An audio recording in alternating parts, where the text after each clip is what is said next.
ಎಲ್ಲರಿಗೂ ನಮಸ್ಕಾರ. ಮೇಲ್ಮೈ ವಿಸ್ತೀರ್ಣಗಳು ಮತ್ತು ಘನಫಲಗಳು ಘಟಕದ ಸಮಸ್ಯೆಯೊಂದನ್ನು ಬಿಡಿಸೋಣ.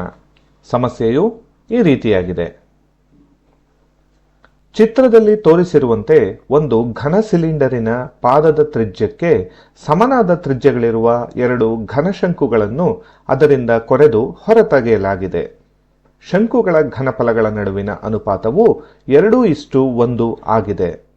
ಸಿಲಿಂಡರಿನ ವ್ಯಾಸ ಮತ್ತು ಎತ್ತರಗಳು ಕ್ರಮವಾಗಿ 6 ಮತ್ತು 21 ಸೆಂಟಿಮೀಟರ್ ಆಗಿದ್ದರೆ ಶಂಕುಗಳ ಎತ್ತರ ಮತ್ತು ಘನಫಲಗಳನ್ನು ಕಂಡುಹಿಡಿಯಿರಿ ಹಾಗೂ ಸಿಲಿಂಡರಿನಿಂದ ಶಂಕುಗಳನ್ನು ಕೊರೆದ ನಂತರ ಉಳಿಯುವ ಭಾಗದ ಘನಫಲವನ್ನು ಕಂಡುಹಿಡಿಯಿರಿ. ಮಕ್ಕಳೇ, ಇಲ್ಲಿ ಒಂದು ಚಿತ್ರವನ್ನು ಕೊಟ್ಟಿದ್ದಾರೆ. ಇಲ್ಲಿ ಒಂದು ಸಿಲಿಂಡರ್ ಇದೆ. ಈ ಸಿಲಿಂಡರಿನ ಪಾದದ ವ್ಯಾಸ 6 ಸೆಂಟಿಮೀಟರ್ ಆಗಿದೆಯಂತೆ. ಹಾಗೆ ಇದರ ಎತ್ತರ 21 ಸೆಂಟಿಮೀಟರ್ ಆಗಿದೆಯಂತೆ. ಇದರಲ್ಲಿ 2 ಶಂಕುಗಳನ್ನು ಕೊರೆದು ಹೊರತೆಗೆದಿದ್ದಾರಂತೆ. ಈ ಶಂಕುಗಳ ಘನಫಲಗಳ ನಡುವಿನ ಅನುಪಾತವನ್ನು ಕೊಟ್ಟಿದ್ದಾರೆ. ಅದು 2:1 ಆಗಿದೆಯಂತೆ. ಹಾಗಂದ್ರೆ ಅರ್ಥ, ಈ ಶಂಕುವಿನ ಘನಫಲ ಎಷ್ಟಿದೆಯೋ ಅದರ 2ರಷ್ಟು ಈ ದೊಡ್ಡದಾದಂತಹ ಶಂಕುವಿನ ಘನಫಲ ಇದೆ ಅಂತ. ನಾವೀಗ ಇದರಲ್ಲಿ ಶಂಕುವಿನ ಎತ್ತರಗಳನ್ನು ಕಂಡುಹಿಡಿಬೇಕಂತೆ. ಅಂದ್ರೆ ಇಲ್ಲಿ 2 ಶಂಕುಗಳಿದೆ. ಈ ಶಂಕುವಿನ ಎತ್ತರ ಎಷ್ಟು, ಈ ಶಂಕುವಿನ ಎತ್ತರ ಎಷ್ಟು ಅಂತ ಕಂಡುಹಿಡಿಬೇಕಂತೆ. ಹಾಗೆ ಈ 2 ಶಂಕುಗಳ ಘನಫಲಗಳನ್ನು ಕೂಡ ಕಂಡುಹಿಡಿಬೇಕಂತೆ. ಅಷ್ಟು ಮಾತ್ರವಲ್ಲದೆ ಈ ಒಂದು ಸಿಲಿಂಡರ್ನಿಂದ ಈ 2 ಶಂಕುಗಳನ್ನ ಕೊರೆದು ತೆಗೆದ ಮೇಲೆ ಇನ್ನು ಉಳಿಯುತ್ತಲ್ಲ ಭಾಗ, ಆ ಉಳಿಯುವ ಭಾಗದ ಘನಫಲವನ್ನ ಕಂಡುಹಿಡಿಬೇಕಂತೆ. ಹಾಗಾದ್ರೆ ನಾವು ಇದನ್ನ ಕಂಡುಹಿಡಿಯೋದು ಹೇಗೆ? ಮುಖ್ಯವಾಗಿ ಮಕ್ಕಳೇ, ಪೂರ್ಣವಾದ ಸಿಲಿಂಡರ್ನ ಘನಫಲವನ್ನ ನಾವು ಕಂಡುಹಿಡ್ಕೋಬೇಕಾಗತ್ತೆ.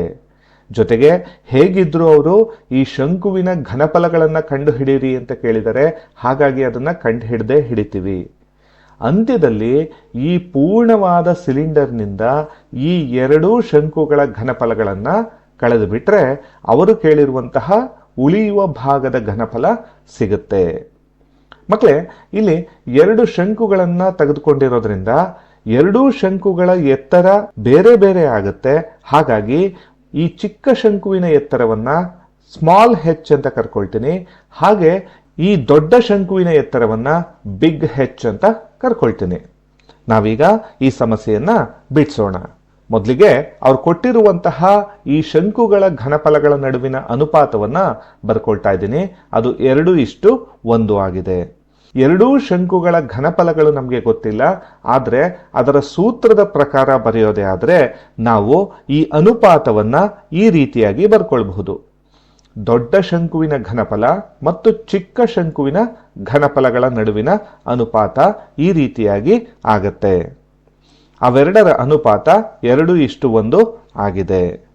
ಈಗ ಶಂಕುವಿನ ಘನಫಲವನ್ನ ಕಂಡುಹಿಡಿಯೋದಕ್ಕೆ ಸೂತ್ರ ನಮಗೆ ಗೊತ್ತು. ಆ ಸೂತ್ರವನ್ನ ಇವೆರಡಕ್ಕೂ ಹಾಕೋಣ. ಅದು 3/1 πr² ಹೆಚ್ಚಾಗಿರುತ್ತೆ. ಇಲ್ಲಿ ಹೆಚ್ಚನ್ನ ಕ್ಯಾಪಿಟಲ್ ಹೆಚ್ ಹಾಕೊಂಡಿದ್ದೀನಿ, ಇಲ್ಲಿ ಸ್ಮಾಲ್ ಹೆಚ್ ಹಾಕೊಂಡಿದ್ದೀನಿ. ಕಾರಣ ಈಗಾಗಲೇ ಎತ್ತರಗಳನ್ನ ಈ ರೀತಿಯಾಗಿ ನಾವು ತೆಗೆದುಕೊಂಡು ಆಗಿದೆ. ಇಲ್ಲಿ ಗಮನಿಸಿ, 2ಕ್ಕೂ ಕೂಡ ಪಾದ ಒಂದೇ ಅಳತೆ ಇದೆ. ಯಾಕಂದ್ರೆ ಇವೆರಡು ಸಿಲಿಂಡರ್ನ ಪಾದಗಳಿಂದನೇ ಉಂಟಾಗಿರುವಂತಹ ಶಂಕುವಿನ ಆಕೃತಿಗಳು. ಹಾಗಾಗಿ ಈ ಪಾದದ ತ್ರಿಜ್ಯದಲ್ಲಿ ಯಾವುದೇ ವ್ಯತ್ಯಾಸ ನಮಗೆ ಬರೋದಿಲ್ಲ. ಹಾಗಾಗಿ ಇಲ್ಲಿರುವಂತಹ 2 ಶಂಕುಗಳ ತ್ರಿಜ್ಯಗಳು ಒಂದೇ ಆಗಿರುತ್ತೆ. ನಾವೀಗ ಇಲ್ಲಿ ಕ್ಯಾನ್ಸಲ್ ಮಾಡ್ಕೊಂಡ್ರೆ 3/1 πr² ಅನ್ನುವಂತಹದ್ದು ಇದಿಷ್ಟಕ್ಕೆ ಕ್ಯಾನ್ಸಲ್ ಆಗ್ಬಿಡುತ್ತೆ. ಉಳ್ಕೊಂಡಿದ್ದು ಹೆಚ್, ಇಲ್ಲೂ ಕೂಡ ಹೆಚ್. ಅಲ್ಲಿಗೆ 2 ಶಂಕುಗಳ ಎತ್ತರಗಳ ನಡುವಿನ ಅನುಪಾತ 2:1 ಅನ್ನುವಂತಹದ್ದು ಗೊತ್ತಾಯ್ತು. ಇದನ್ನ ಓರೆ ಗುಣಾಕಾರ ಮಾಡ್ಕೊಂಡ್ರೆ 2h = ಕ್ಯಾಪಿಟಲ್ ಹೆಚ್ ಆಗುತ್ತೆ. ನಮ್ಗೆ ಗೊತ್ತಿರೋ ಪ್ರಕಾರ ಈ ಶಂಕುವಿನ ಉದ್ದ 21 ಸೆಂಟಿಮೀಟರ್ ಆಗಿದೆ. ಇಲ್ಲಿ ಗಮನಿಸಿ ಮಕ್ಕಳೇ, ಇಲ್ಲಿಂದ ಇಲ್ಲಿಯವರೆಗೆ 21 ಸೆಂಟಿಮೀಟರ್. ಅದರ ಅರ್ಥ ಇಲ್ಲಿಂದ ಇಲ್ಲಿವರೆಗೆ 21 ಸೆಂಟಿಮೀಟರ್ ಆಗಿದೆ ಅಂತ. ಹಾಗಾದ್ರೆ ಅರ್ಥ, ಈ ಕ್ಯಾಪಿಟಲ್ ಹೆಚ್ ಮತ್ತೆ ಈ ಸ್ಮಾಲ್ ಹೆಚ್ ಇವೆರಡನ್ನೂ ಕೂಡಿದ್ರೆ ನಮಗೆ 21 ಸೆಂಟಿಮೀಟರ್ ಆಗುತ್ತೆ ಅನ್ನುವಂಥದ್ದು ಗೊತ್ತಾಯ್ತು. ಅದನ್ನ ಇಲ್ಲಿ ಬರ್ಕೊಳ್ಳೋಣ. ಈಗಾಗಲೇ ನಮಗೆ ಗೊತ್ತು ಕ್ಯಾಪಿಟಲ್ ಹೆಚ್ ಅಂದ್ರೆ 2 ಸ್ಮಾಲ್ ಹೆಚ್ಗಳಿಗೆ ಸಮ ಅಂತ. ಹಾಗಾಗಿ ಇಲ್ಲಿ ಕ್ಯಾಪಿಟಲ್ ಹೆಚ್ಚಿನ ಜಾಗಕ್ಕೆ ನಾವು 2 ಹೆಚ್ ಅಂತ ಬರ್ಕೊಳ್ಬಹುದು. ಹೆಚ್ ಪ್ಲಸ್ 2 ಹೆಚ್ 3 ಹೆಚ್ ಆಗುತ್ತೆ. ಅಲ್ಲಿಗೆ ಈ 3ರಿಂದ 21 ಭಾಗಿಸಿದ್ರೆ 7 ಸೆಂಟಿಮೀಟರ್ ದೊರೆಯುತ್ತೆ. ಇದರ ಅರ್ಥ ಇಲ್ಲಿರುವಂತಹ ಈ ಚಿಕ್ಕ ಶಂಕುವಿನ ಎತ್ತರ 7 ಸೆಂಟಿಮೀಟರ್ ಆಯಿತು. ಇದು 7 ಸೆಂಟಿಮೀಟರ್ ಆದರೆ ಇದೆಷ್ಟಾಗುತ್ತೆ? ಈಗಾಗಲೇ ನಮಗೆ ಗೊತ್ತು ಒಂದು ಕ್ಯಾಪಿಟಲ್ ಹೆಚ್ ಅನ್ನುವಂತಹದ್ದು 2 ಸ್ಮಾಲ್ ಹೆಚ್ಗಳಿಗೆ ಸಮ ಅಂತ. ಹಾಗಾಗಿ ಈ ಸ್ಮಾಲ್ ಹೆಚ್ನ ಬೆಲೆ ನಮಗೆ ಸಿಕ್ಕಿದೆ. ಆ ಬೆಲೆಯನ್ನು ಇಲ್ಲಿ ಹಾಕ್ತಾ ಇದ್ದೀನಿ. 7 14 ಸೆಂಟಿಮೀಟರ್ ಆಗುತ್ತೆ. ಇದರ ಅರ್ಥ ಈ ಒಂದು ದೊಡ್ಡ ಶಂಕುವಿನ ಎತ್ತರ 14 ಸೆಂಟಿಮೀಟರ್ ಆಯಿತು. ಮಕ್ಕಳೇ, ಈಗ ನಾವು ಈ ದೊಡ್ಡ ಶಂಕುವಿನ ಘನಫಲವನ್ನ ಕಂಡುಹಿಡಿಯೋಣ. ಅದನ್ನ ಕಂಡುಹಿಡಿಯೋಕೆ ಇರುವಂತಹ ಸೂತ್ರ 3/1 πr² h. ಈಗಾಗಲೇ ನಮಗೆ ಬೆಲೆಗಳು ಗೊತ್ತಿದೆ. ಈ ಒಂದು ಶಂಕುವಿನ ಎತ್ತರ 14 ಸೆಂಟಿಮೀಟರ್ ಆಗಿದೆ. ಅಲ್ಲಿಗೆ ತ್ರಿಜ್ಯ ಎಷ್ಟಾಗುತ್ತೆ ನೋಡಿ. ವ್ಯಾಸ 6 ಸೆಂಟಿಮೀಟರ್ ಇದ್ಮೇಲೆ ತ್ರಿಜ್ಯ 3 ಸೆಂಟಿಮೀಟರ್ ಆಗುತ್ತೆ. ಈ ಎರಡೂ ಬೆಲೆಗಳನ್ನ ಇಲ್ಲಿಗೆ ಹಾಕೋಣ. ಹಾಗೆ ಹಾಕಿದಾಗ ಪೈನ ಬೆಲೆ 22/7, r² ಅಂದ್ರೆ ತ್ರಿಜ್ಯ 3 × 3 ಅಂತ ಬರ್ಕೊಳ್ತಾ ಇದ್ದೀನಿ. ಅದೇ ರೀತಿಯಲ್ಲಿ ಹೆಚ್ ಅಂದ್ರೆ 14 ಸೆಂಟಿಮೀಟರ್ ಇದೆ, ಅದನ್ನ ಇಲ್ಲಿಗೆ ಹಾಕೊಂಡೆ. ನಾವೀಗ ಕ್ಯಾನ್ಸಲ್ ಮಾಡೋಣ. 3ಕ್ಕೆ 3 ಕ್ಯಾನ್ಸಲ್ ಆಗುತ್ತೆ. ಅದೇ ರೀತಿಯಲ್ಲಿ 7ರಿಂದ 14 ಕ್ಯಾನ್ಸಲ್ ಮಾಡಬಹುದು. 7 1 7 2 ಕ್ಯಾನ್ಸಲ್ ಆಗುತ್ತೆ. ಉಳ್ಕೊಂಡಿದ್ದು 22, 3 ಮತ್ತೆ 2. ಇವು 3 ಗುಣಿಸಿದ್ರೆ ನಮಗೆ 132 ದೊರೆಯುತ್ತೆ. ಇದರ ಅರ್ಥ ದೊಡ್ಡ ಶಂಕುವಿನ ಘನಫಲ 132 ಘನ ಸೆಂಟಿಮೀಟರ್ ಅಂತ. ಹಾಗೆ ಚಿಕ್ಕ ಶಂಕುವಿನ ಘನಫಲವನ್ನ ಕಂಡುಹಿಡಿಯೋಣ.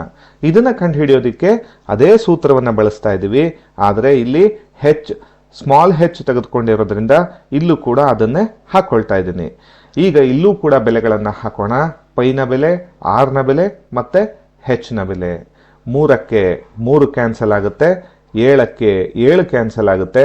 ಉಳ್ಕೊಂಡಿದ್ದು 22 ಮತ್ತೆ 3, 22 3 66 ಆಗುತ್ತೆ. ಇದರ ಅರ್ಥ ಚಿಕ್ಕ ಶಂಕುವಿನ ಘನಫಲ 66 ಘನ ಸೆಂಟಿಮೀಟರ್. ನಾವೀಗ ಸಿಲಿಂಡರ್ನ ಘನಫಲವನ್ನು ಕಂಡುಹಿಡ್ಕೊಳ್ಳೋಣ. ಯಾಕಂದ್ರೆ ಅವರು ಕೇಳಿರೋದು ಸಿಲಿಂಡರ್ನಿಂದ ಶಂಕುಗಳನ್ನು ಕೊರೆದ ನಂತರ ಉಳಿಯುವ ಭಾಗದ ಘನಫಲ ಎಷ್ಟು ಅಂತ. ಹಾಗಾಗಿ ಸಿಲಿಂಡರ್ನ ಘನಫಲವನ್ನು ಕಂಡುಹಿಡ್ಕೊಳ್ಳೋಣ. ಕಂಡುಹಿಡ್ಕೊಂಡು ಈ ಎರಡೂ ಘನಫಲಗಳನ್ನು ಕಳೆದು ಬಿಟ್ರೆ ಆಗ ಉಳಿಯುವ ಭಾಗದ ಘನಫಲ ಸಿಗುತ್ತೆ. ಸಿಲಿಂಡರ್ನ ಘನಫಲವನ್ನು ಕಂಡುಹಿಡಿಯೋದಕ್ಕೆ ಇರುವಂತಹ ಸೂತ್ರ πr² h. ಇಲ್ಲಿ ಬೆಲೆಗಳನ್ನು ಹಾಕೋಣ. ಪೈ ಬೆಲೆ, ಆರ್ ಬೆಲೆ ಮತ್ತೆ ಹೆಚ್. ಸಿಲಿಂಡರ್ನ ಎತ್ತರವನ್ನು ನಾವೀಗ ಇಲ್ಲಿ ಹಾಕಬೇಕು. ಹಾಗಾಗಿ ಹೆಚ್ಚಿನ ಬೆಲೆ 21 ಸೆಂಟಿಮೀಟರ್ ಆಗುತ್ತೆ. ನಾವೀಗ ಕ್ಯಾನ್ಸಲ್ ಮಾಡ್ಕೊಳ್ಳೋಣ. 7 1 7 3.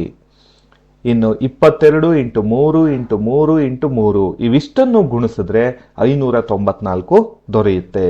ಇದರ ಅರ್ಥ ಸಿಲಿಂಡರ್ನ ಘನಫಲ 594 ಘನ ಸೆಂಟಿಮೀಟರ್ ಆಯಿತು. ನಾವೀಗ ಕಂಡುಹಿಡಿಬೇಕಾಗಿರೋದು ಇಲ್ಲಿ ಉಳಿದಿರುವಂತಹ ಭಾಗದ ಘನಫಲ. ಅದನ್ನ ಕಂಡುಹಿಡಿಯೋದಕ್ಕೆ ಸಿಲಿಂಡರ್ನ ಘನಫಲದಿಂದ ದೊಡ್ಡ ಶಂಕುವಿನ ಘನಫಲವನ್ನು ಕಳಿಬೇಕು. ಅಷ್ಟು ಮಾತ್ರ ಅಲ್ಲದೆ ಚಿಕ್ಕ ಶಂಕುವಿನ ಘನಫಲವನ್ನು ಕಳಿಬೇಕು. ಸಿಲಿಂಡರ್ನ ಘನಫಲ 594, ದೊಡ್ಡ ಶಂಕುವಿನ ಘನಫಲ 132, ಹಾಗೆ ಚಿಕ್ಕ ಶಂಕುವಿನ ಘನಫಲ 66 ಘನ ಸೆಂಟಿಮೀಟರ್ ಆಗಿದೆ.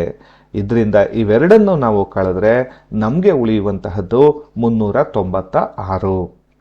ಇದರ ಅರ್ಥ ಇಲ್ಲಿ ಈ ಒಂದು ಸಿಲಿಂಡರ್ನಿಂದ ಈ ಎರಡೂ ಶಂಕುಗಳನ್ನು ಕೊರೆದು ತೆಗೆದು ಬಿಟ್ರೆ ಉಳ್ಕೊಳ್ಳುವಂತಹ ಭಾಗದ ಘನಫಲ 396 ಘನ ಸೆಂಟಿಮೀಟರ್ ಆಗಿರುತ್ತೆ. ಮಕ್ಕಳೇ, ಈ ರೀತಿಯಾಗಿ ನಾವು ಹಂತ ಹಂತವಾಗಿ ಈ ಒಂದು ಸಮಸ್ಯೆಯನ್ನ ಅರ್ಥ ಮಾಡಿಕೊಂಡು ಬಿಡಿಸ್ತಾ ಉತ್ತರವನ್ನ ಕಂಡುಹಿಡಿಯಬಹುದಾಗಿದೆ.